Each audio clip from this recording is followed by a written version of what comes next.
Bismillahirrahmanirrahim.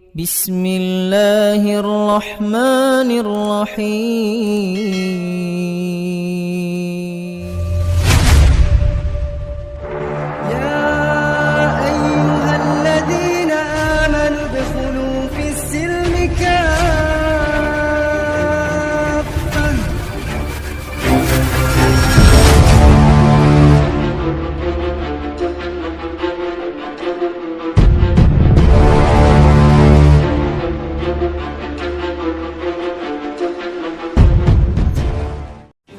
Jadi itulah peran Khidir. Tapi jangan mengira bahwasannya kehadirannya adalah hanya untuk urusan personal, menyaruh jadi pengemis, menyaruh jadi ini, membantu orang. Terjadi, tapi gak sebatas itu.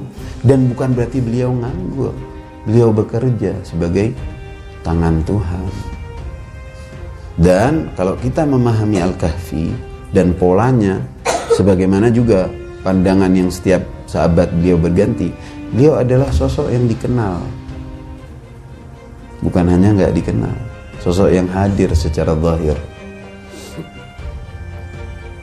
cuman orang tidak mengenalnya. Allah contohkan seperti apa?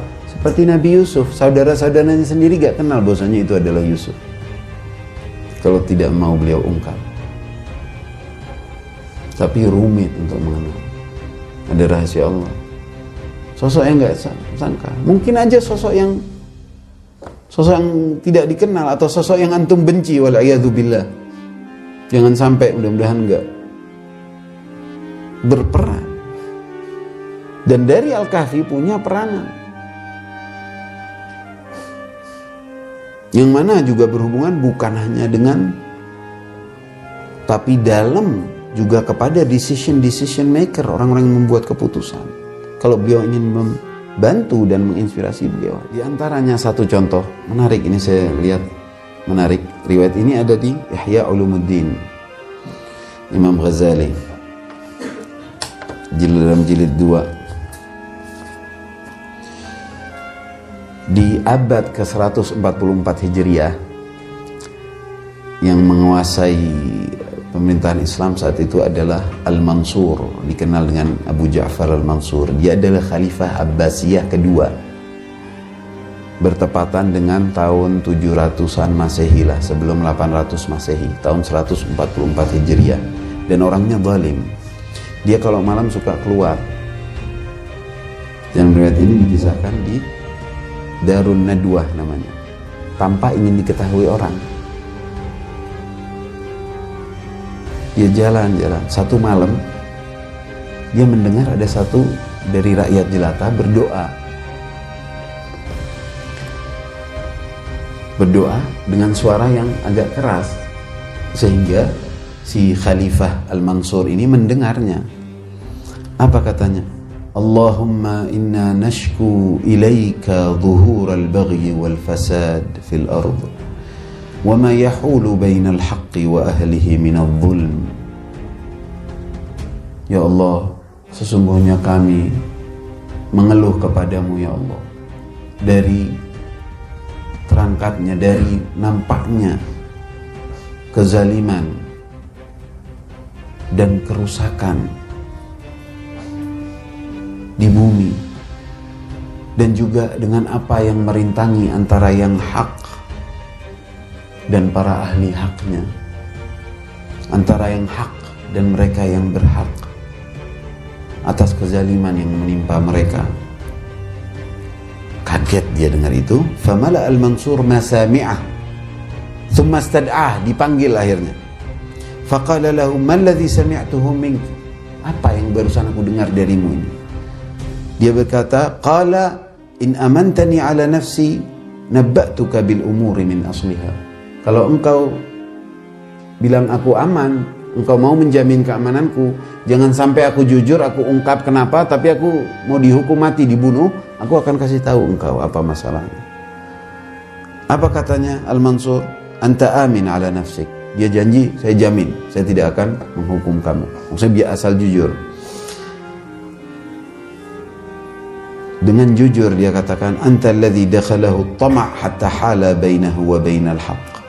engkau telah terasuki rasa tamak, sehingga engkau menjadi apa? Yang merintangi kebenaran, hak, dan dari orang-orang yang berhak.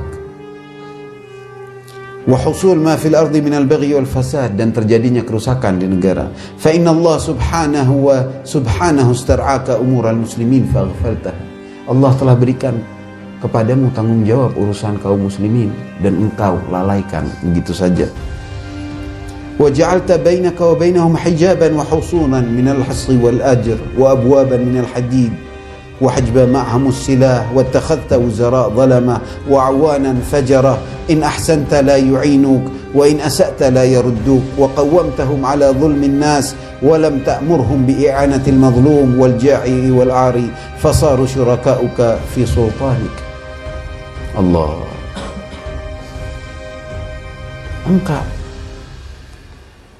Engkau telah merintangi hak.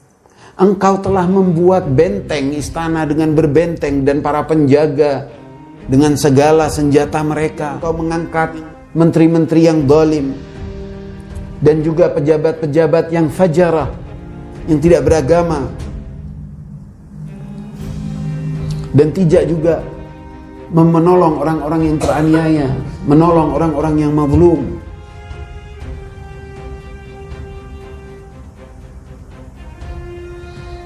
Jika engkau berbuat baik, mereka tidak membantumu. Dan juga engkau berbuat jahat, menghukumi, juga dia tidak akan memuliakanmu. Mereka berlaku seenaknya, mereka berkorupsi. Karena tahu engkau korupsi, engkau tidak menjalani. Engkau tidak menjaga agama.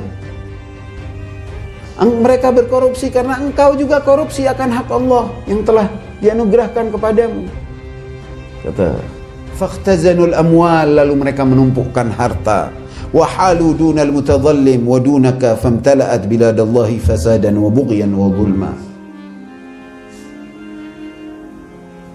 Dan jadi harta-harta itu tertumpuk,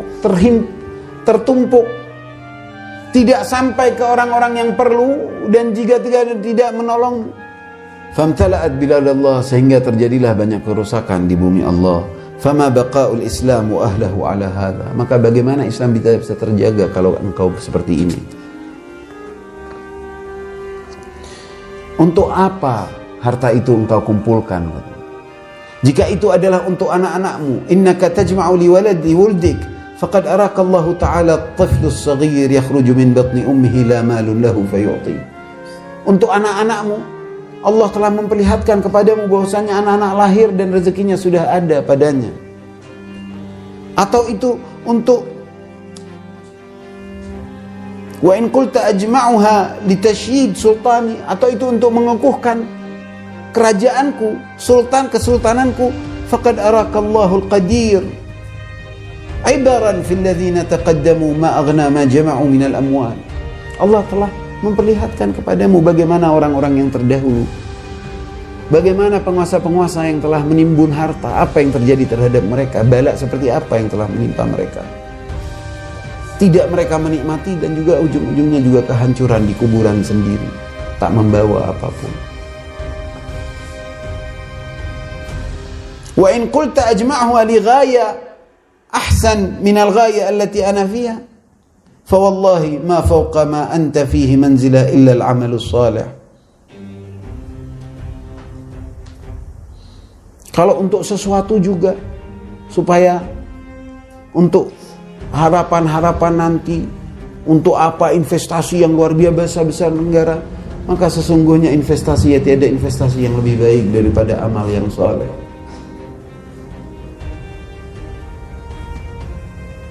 Terus kata dia, ya hadza, hal tu'aqibu man asaka illa bil qatl. Apakah engkau tidak memberi hukuman kepada orang yang melanggar aturanmu kecuali dengan pembunuhan?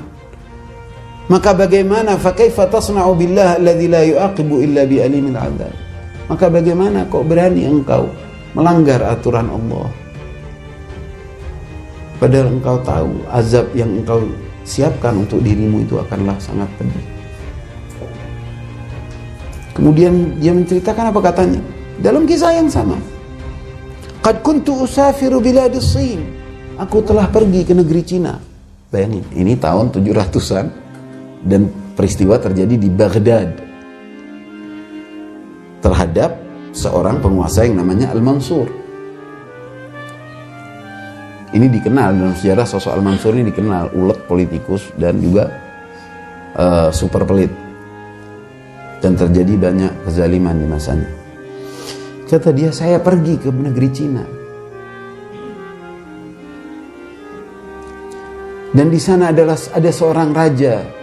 Satu hari dia duduk bersama menterinya.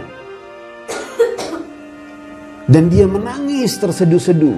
Sampai para menteri itu bertanya, wahai raja, gerangan apa yang terjadi padamu? Apa engkau sedih karena kehilangan pendengaranmu? Tidak, katanya tidak.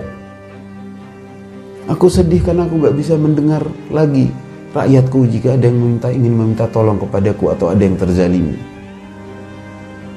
Kata Khidir, ini adalah seorang raja musyrik yang tak mengenal Allah, sementara engkau bersaksi akan la ilaha illallah Muhammadun Rasulullah. Ini seorang raja yang musyrik, tapi ada ra'fah untuk rakyatnya. Ada rasa ibak, ada rasa kepekaan sosial sehingga dia seperti itu. Akhirnya apa yang dia lakukan?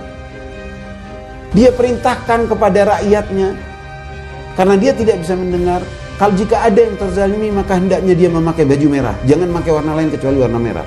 Agar ketika dia jalan di hari-hari, dia bisa mengetahui kalau ada yang pakai baju merah berarti itu orang sedang terzalimi dan ingin mengadu. Sehingga dia bisa menolongnya. Sampai tiada yang pakai baju merah saat itu. Untuk merata menjadi jarang karena dia ingin menolong secara langsung. Dan para menterinya, para serdadunya, para pejabatnya disiapkan olehnya untuk menolong rakyat dan dijadikan contoh. Di akhirnya, engkau, kata Khidir, itu di Cina, kata. Engkau, apa yang engkau lakukan? Mestinya engkau kumpulkan al-ulama al-a'lam, orang-orang alim yang beramal, agar mereka bisa menolongmu, bisa membantumu. Kata dia, farru minni, mereka telah kabur dariku. Para ulama-ulama ini telah kabur dari aku. Makhafa, itu adalah karena mereka takut akan penyelewenganmu, takut akan tangan besimu. Makhafa an tahmilahum ala dhahr min tariqatik, takut akan cara-caramu, takut akan kekejamanmu. Lakin iftahil bab, kata dia, wasahilil hijab, bukalah pintu, permudahlah. Hijab maksudnya tirai, benteng yang engkau buat itu permudah agar semua. Wa khudhi syai' mimma halla wa tab, dan ambillah dari sesuatu yang halal dan tayyib dan baik. Wantasifil mazlum, dan bantulah yang teraniaya. Wa ana dhamin amman haraba minka an ya'uda ilaik fayu'awinuka ala amrik. Jika engkau melakukan itu, aku akan menjamin bahwasanya yang kabur-kabur darimu itu akan kembali dan ingin yang baik-baik akan ingin menolongmu. Terus dia terharu, subhanallah, gak berani menghukum, kaget dengan bahasa yang luar biasa, bukan orang sembarangan bahasanya. Dan juga bahkan menyebutkan mancanegara, bahkan menyebutkan perjalanannya dan pengalamannya, apa yang dia lihat di negeri Cina. Faqala al-Mansur, Allahumma waffiqni li an a'mala bima qala hadzal rajul. Ya Allah, berikanlah aku taufik agar aku bisa beramal seperti apa yang dikatakan orang ini. Tsumma hadhara al-muadhdhinun wa aqamus shalah. Itu saat sebelum masuk salat subuh, azan subuh masuk, dia masuk masjid. Falamma faragha min salati qala alayya birajul, panggil itu sosok tadi. Fatalabu falam yajidu lahu atharan, tiada jejaknya, tiada bekasnya, tidak kelihatan. Lalu didengarlah bahwasanya innahul Khidir alaihissalam. Saat menasihati. Ini salah satu contoh riwayat yang tidak mengherankan, karena di Ashabul Kahfi dia adalah penasihat penguasa, karena di Dzulqarnain dia adalah penguasa, karena bersama Musa dia adalah penguasa, karena di kisah kedua sebagai Elia atau Ilyas dia menasihati sang penguasa, yaitu Akhab.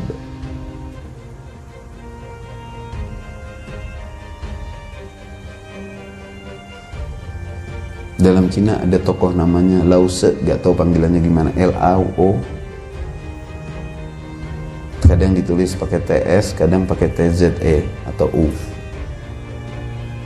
Kalau kita lihat di internet dibilang great philosopher atau sang guru, itu artinya.